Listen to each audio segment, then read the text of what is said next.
Hello everyone. তো আমার ননদের এখন বিয়ে চলছে। তো আগের ভিডিওতে তোমাদের দেখিয়েছিলাম হচ্ছে গায়ে হলুদের ব্লগ। তো এখন কিন্তু আমি বিয়ের জন্য রেডি হয়ে নিয়েছি। তো এরপর থেকে তোমাদের শেয়ার করবো হচ্ছে বিয়ের ব্লগটা। তো যাই হোক, দেখো আগে প্রথমে আমি রেডি হয়ে নিলাম। আর এই যে দেখো জামাইবাবু ফুল এনেছিল, সেটাও হচ্ছে মাথায় দিয়ে আমি পুরো রেডি হয়ে গিয়েছিলাম। আমার ছেলেকেও রেডি করে দিতে ও খুব বায়না করছিল। তো তার জন্য দেখো আমি কিন্তু এখন চলে এসেছি। তো এসে দেখি হচ্ছে এখন নানিমুখ চলছে। তো আর এই ননদের নানিমুখ করছে হচ্ছে জেঠু। তো তারপর ওখান থেকে ঘুরে এসে দেখো আমার ছেলে বলছিল পকোড়া খাবো। তো এখানে হচ্ছে ওকে নিয়ে আসলাম।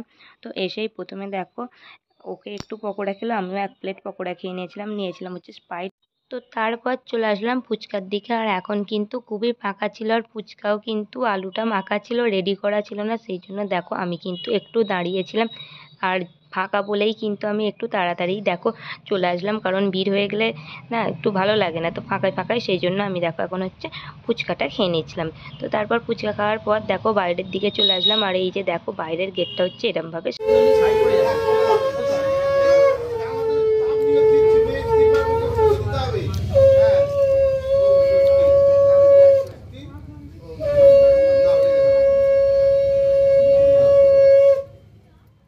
এখন কিন্তু দেখো বর কিন্তু চলে এসেছে। এখন কিন্তু বাড়ির দিকে হচ্ছে নিয়ে যাওয়া হচ্ছে। তো গাড়িটা এক জায়গায় নামানো হয়েছিল, তো তারপর ওখান থেকে কিন্তু নামিয়ে প্রথমে হচ্ছে বাড়ির দিকে নিয়ে যাওয়া হবে। তো তারপরে বাড়িতে গিয়েই কিন্তু বরণটা হবে। তো এখন দেখো বরকে নিয়ে এসে বসানো হয়েছিল এক জায়গায়। তারপর হচ্ছে কাকিমা মিষ্টিমুখ করে নেবে। তো মিষ্টিমুখের পর বরণ করে তারপরে হচ্ছে বিয়েতে বসবে। আমি কিন্তু গরম হাওয়াটা খাচ্ছি।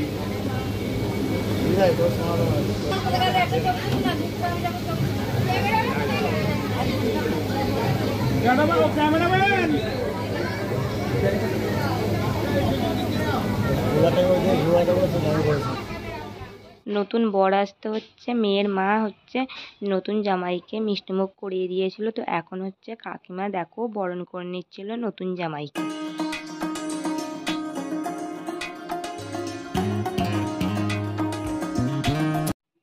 আর এখন বিয়ে কিন্তু দেখো শুরু হয়ে গিয়েছিল, মালা বদলও কিন্তু হয়ে গিয়েছিল। তো তারপর এই যে একটা নিয়ম থাকে যে গোলাপ ফুল একে অপরকে কিন্তু শোকাতে হয়।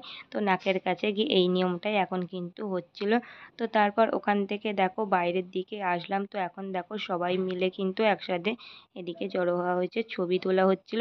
খুব কিন্তু আনন্দ করে কিন্তু বিয়ে বাড়িটা কাটানো হয়েছিল সবাই মিলে একসাথে, যেরকমটা হয় বাড়ির সবাই মিলে একসাথে থাকলে। আর এই যে দেখো এদিকে শালা জামাইবাবু এরা সব ছিল। আর এই যে দেখো আমি আর আমার বর এবারে হচ্ছে একটু সেলফি নিয়ে নিচ্ছিলাম। যেহেতু খুব গরম পড়েছে, তার জন্য কিন্তু দেখতেই পাচ্ছ ঘামে পুরো কিন্তু স্নান করে যাচ্ছিলাম, এইরকম একটা অবস্থা। তো তারপর চলে আসলাম আর একবার ভেতরের দিকে, একবার করে কিন্তু বাইরের দিকে যাচ্ছি, একবার কিন্তু এসে বিয়েটা একটু একটু করে দেখে যাচ্ছি। বিয়ের অনুষ্ঠানটা কিন্তু আমি সবই অল্প অল্প করে কিন্তু দেখেছিলাম। সবচেয়ে যেটা আমি মিস করে গেছিলাম সেটা হচ্ছে সিঁদুরদানটাই কিন্তু দেখতে পারিনি। তখন হচ্ছে খেতে বসেছিলাম, খাওয়া দাওয়া শেষ করে তারপর দেখো আসলাম। তো এখন এদিকে এসে দেখি যেটা মজার কাণ্ড সব বিয়েতে হয়, বিয়ে শেষে ঘরধনটা, যেটা হচ্ছে মেয়ে পক্ষ থেকে ঘর দেওয়া হয় ছেলে পক্ষকে, মানে নতুন বরকে টাকার একটা দাবি করায়। সেইরকম নিয়মটাই কিন্তু হচ্ছে, মানে যতক্ষণ না দেয়া হয় ততক্ষণ কিন্তু এই যে দেখো চাবি দিয়ে রাখা। তো সবশেষে কিন্তু হচ্ছে বরপক্ষ টাকাটা দিয়ে দিয়েছিল হচ্ছে মেয়ে পক্ষ, তারপর দরজা খুলে দিয়ে বিয়ে কমপ্লিট হয়ে গেছে। এখন বাজে 12টা। তো এখন ঘরে চলে এসেছি। তো এখন হচ্ছে প্রথমে শাড়িটা চেঞ্জ করে মেকআপটা ক্লিন করে বাইরে যাব। তো তারপর হচ্ছে ঘুমিয়ে পড়বো। তো যাই হোক বন্ধুরা, তোমাদের সবাইকে জানাচ্ছি হচ্ছে শুভরাত্রি।